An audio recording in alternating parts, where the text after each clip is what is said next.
नमस्कार, मैं हूं प्रशांत द्विवेदी। मुद्दे की बात में आपका स्वागत है। आज हमारे साथ में केंद्र के कैबिनेट मंत्री थावरचंद गहलोत जी मौजूद हैं, जिनसे हम कर रहे हैं मुद्दे की बात। बहुत बहुत स्वागत है आपका मुद्दे की बात में। आपका भी स्वागत है, धन्यवाद। गहलोत जी, 1 साल सरकार के बीत चुके हैं।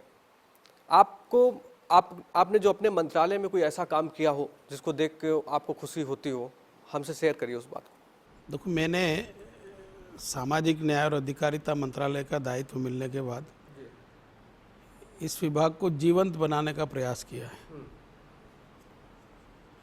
बहुत सारी नई योजनाएं प्रारंभ की है, जैसे छात्र छात्राओं को जो छात्रवृत्ति मिलती है उसकी आय लिमिट को बढ़ाया है और छात्रवृत्ति की राशि भी बढ़ाई है। फिर overseas scholarship, Rajiv Gandhi fellowship और विदेश जाकर के पढ़ने वाले छात्र छात्राओं को भी कम ब्याज पर ऋण सुविधा देने की सुविधा उपलब्ध कराई है।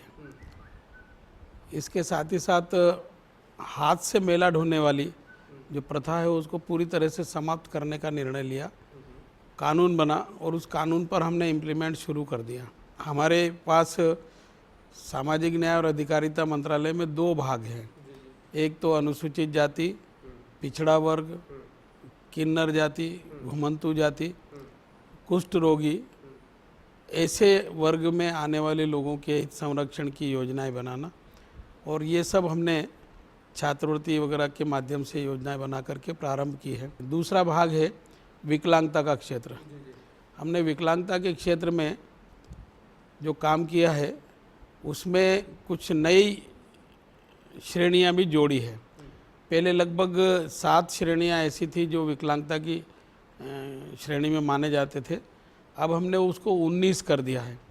यानी मंदबुद्धि, ऑटिज्म और थोड़ा सा जैसे धुन के पक्के हो जाते हैं, कभी क्या, उनको भी उसमें जोड़ दिया है।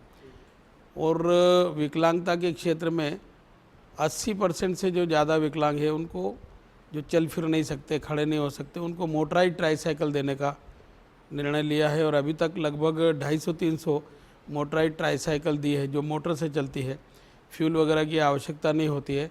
हमने सामान्यतया 10 वर्ष से कम उम्र के बच्चे जो सुनते नहीं हैं, और जो सुनते नहीं वो सामान्यतः बोलते भी नहीं हैं, अर्थात जो गूंगे बेरे हैं, उनको मुख्य धारा में लाने के लिए कॉक्लियर इम्प्लांट करने की एक चिकित्सा सुविधा उपलब्ध कराई है। 6 लाख रुपए तक का खर्चा हमारा मंत्रालय देता है और सामने वाले का कोई पैसा खर्च नहीं होता है। और इसकी शुरुआत भी हमने 3 दिसंबर से मुंबई से की थी। इसके साथ ही साथ जैसा मैंने बताया था कि हाथ से मेला ढोने वाली प्रथा को समाप्त करने के लिए हमने जो पैसे वगैरह और दे कर के उनको प्रशिक्षण देने का काम किया है।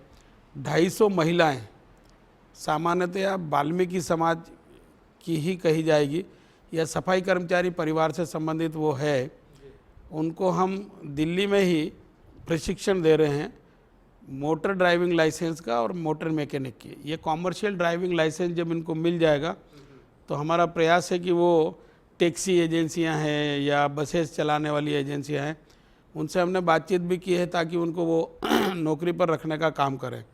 हमारा प्रयास ये भी है कि जब महिलाएं ड्राइविंग करेगी और कंडक्टर का या दूसरा काम मोटर मैकेनिक का, तो वाहनों में उनके साथ उत्पीड़न की घटनाएं होती, उसमें भी कुछ कमी आएगी।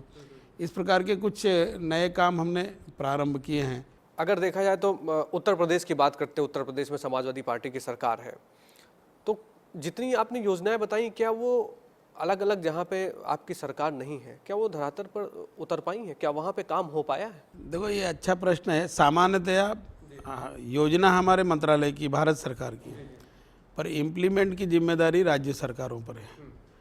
अब जैसे हाथ से मेला ढोने वाले प्रथा को समाप्त करने का जो हमने निर्णय लिया है, उस निर्णय पर इम्प्लीमेंट करने के लिए हम जानकारी राज्यों से मंगाते हैं, परंतु 10-12 राज्यों को छोड़ दे तो बाकी राज्यों ने ठीक से जानकारी दी नहीं है। 12 राज्यों में उत्तर प्रदेश ने ही सर्वाधिक जानकारी दी है, 10,000। 12,541 या 47 की जानकारी मिली है, उसमें से 10,000 उत्तर प्रदेश में है। और उन्होंने जानकारी दी, उसके बाद हमने लखनऊ में कैंप लगाया, वाराणसी में कैंप लगाया, हरिद्वार में कैंप लगाया और अन्य राज्यों में भी कैंप लगाया। लगभग 5,000 लोगों को हमने अस्वच्छ धंधे में अर्थात हाथ से मैला ढोने वाला काम जो करते थे उनसे उनको मुक्ति दिलाई है। 40,000 रुपये प्रति व्यक्ति दिया है और उनको ट्रेनिंग दे रहे हैं और ट्रेनिंग के दौरान 3,000 रुपये महीना मानदेय भी दे रहे हैं। ट्रेनिंग के बाद में जब वो कुछ काम करने की स्थिति में आएंगे तो हम सफाई कर्मचारी वित्त विकास निगम की तरफ से या अनुसूचित जाति वित्त विकास निगम की ओर से उनको 4% और 5% और 3% वार्षिक ब्याज की दर पर ऋण सुविधा उपलब्ध करा रहे हैं ताकि वो कारोबार कर ले। नौकरी के लायक है उनको नौकरी देने का भी प्रयास कर रहे हैं। कुल मिलाकर हमने इतनी सारी नई नई योजनाएं बनाई है और इन योजनाओं का लाभ प्राय शुरू हो गया है। फिर नशा मुक्ति केंद्र भी हमारे विभाग में, नशे में लिप्त लोगों को नशा मुक्त कराना ये सबसे बड़ी समस्या है। अगर देखें आप तो पंजाब में सबसे ज़्यादा तो नशा मुक्ति केंद्र स्थापित करने के लिए भी हम राज्यों को पैसा देते हैं और नशा मुक्ति केंद्र में जो जो लोग रहते हैं जिनको नशा मुक्त कराना है उनको हम चिकित्सा सुविधा देते हैं, प्रशिक्षण देते हैं और वो नशा मुक्त हो जाता है, प्रशिक्षित हो जाता है तो कारोबार करने के लिए जो योजनाएं मैंने बताई है उन योजनाओं के माध्यम से उनको भी ऋण सुविधा उपलब्ध कराते हैं। गहलोत जी, किन्नर समुदाय भी मेरे मंत्रालय में ही आता है, नोडल मंत्रालय मेरा ही है। सुप्रीम कोर्ट के फैसले के बाद हमने उनको सुख सुविधाएं देने का भी निर्णय लिया है। अन्य वर्ग जैसे SC ST OBC वालों को, जो पढ़ने लिखने वालों को छात्रवृत्ति वगैरह और जो सुविधाएं देती उससे मिलती जुलती सुविधाएं उनको देने का भी निर्णय प्राय किया है और वो हम जल्दी लागू करने वाले हैं। फिर उनके हित में एक विधेयक भी राज्यसभा ने प्राइवेट मेंबर बिल पास किया है, वो लोकसभा में इंट्रोड्यूस हो गया, उस पर चर्चा प्रारंभ हो गई। या तो उस पर या फिर हम अलग से एक बिल बना करके प्रस्तुत करने की कार्रवाई कर रहे हैं। हम किन्नर समुदाय के लोगों को भी मुख्यधारा में लाने के लिए वो सारी सुविधाएं जो दूसरे वर्ग के लोगों को दी जाती है, पूरी सहभागिता वो देने का प्रयास कर रहे हैं। जी जी जी जी। गहलोत जी, अगर आप देखें तो गुर्जरों का आरक्षण जो है ये मामला बहुत दिनों से चला आ रहा है। उसको देखिए तो आप, सरकारें बदलती रही लेकिन मुद्दा वही रहा। उसके लिए आपकी क्या सोच है? आप क्या सोचते हैं किस तरह से इसको निपटाया जाएगा, किस तरह से उनके हित में काम किया जाएगा? इस संबंध में जी मैं आपको बताना चाहता हूं कि लगभग 13 राज्यों में गुर्जर जाति OBC में लिस्टेड है और भारत सरकार में भी, भारत सरकार के मंत्रालयों में भी वो OBC में लिस्टेड है। आप अगर राजस्थान में जो विषय सामने आया था उसको लेकर के बात कर रहे हैं तो वो केवल राजस्थान पूरता था। भारत सरकार के मंत्रालयों में OBC की श्रेणी में उनको वो पात्रताएं हैं जो OBC वर्ग के लोगों को मिल रही है और अन्य 13 राज्य हैं उसमें भी वो लिस्टेड है तो वो राज्य सरकारें भी उनको वो सुविधा दे रहे हैं। ये जो 5% से राजस्थान में अलग आरक्षण मांगा था वो केवल राजस्थान पूरता ही है और राजस्थान की सरकार ने उस पर हल निकाल करके समाधान कर दिया उसका। अन्य राज्यों में अगर कोई ऐसा विषय निकलेगा तो राज्य सरकार ही इसको समाधान करने वाली है। हमारे यहाँ से तो ऑलरेडी वो OBC की सूची में है। गहलोत जी, आरक्षण की अगर हम लोग बात करें तो बार बार क्रीमी लेयर की बात आती है। जो लोग जो हैं काफ़ी ऊपर हैं या ठीक ठाक हैं उनको भी ये आरक्षण का मामला सामने आता है। आप किस तरह से देखते हैं? आपको नहीं लगता है कि कुछ ऐसा होना चाहिए जो ऊपर के लोग हैं जिनको आरक्षण का अगर देखा जाए तो जिनको जरूरत नहीं है उनको कैसे ख़त्म करने का प्रयास किया जाए, कैसे जो नीचे का तबका है उसको ज़्यादा से ज़्यादा लाभ मिले, इसके लिए क्या सोचते हैं? देखो, सामान्यतः भारत के संविधान में SC और ST वर्ग में आने वाले लोगों के लिए क्रीमी लेयर की अभी कोई व्यवस्था नहीं है।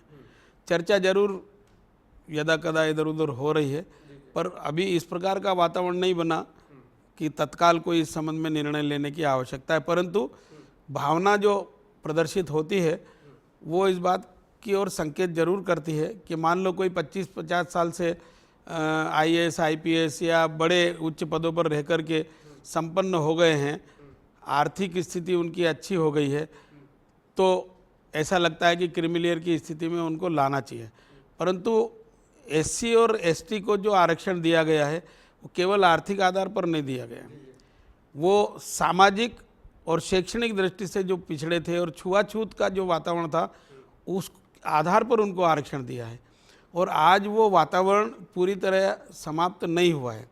आज भी आप और हम सब, भले ही वो अपवाद स्वरूप हो, पर कई राज्यों में इस प्रकार की घटनाएं होती है कि कुएं से पानी नहीं पीने दे रहे हैं, तालाब से पानी नहीं लेने दे रहे हैं, मंदिर में प्रवेश करने नहीं दे रहे हैं, अगर दूल्हा घोड़ी पर बैठ करके प्रोसेशन निकाल रहे हैं तो उसको नहीं निकालने दे रहे। इस प्रकार का वातावरण पूरी तरह से जब तक समाप्त नहीं होता है, हम आगेवानी करके इस विषय पर कोई चर्चा आगे बढ़ाएं, इस प्रकार का वातावरण अभी हम नहीं बना पाए और न देख रहे हैं। परंतु सुझाव इस प्रकार के आने लगे हैं, देखते हैं आगे क्या होता है।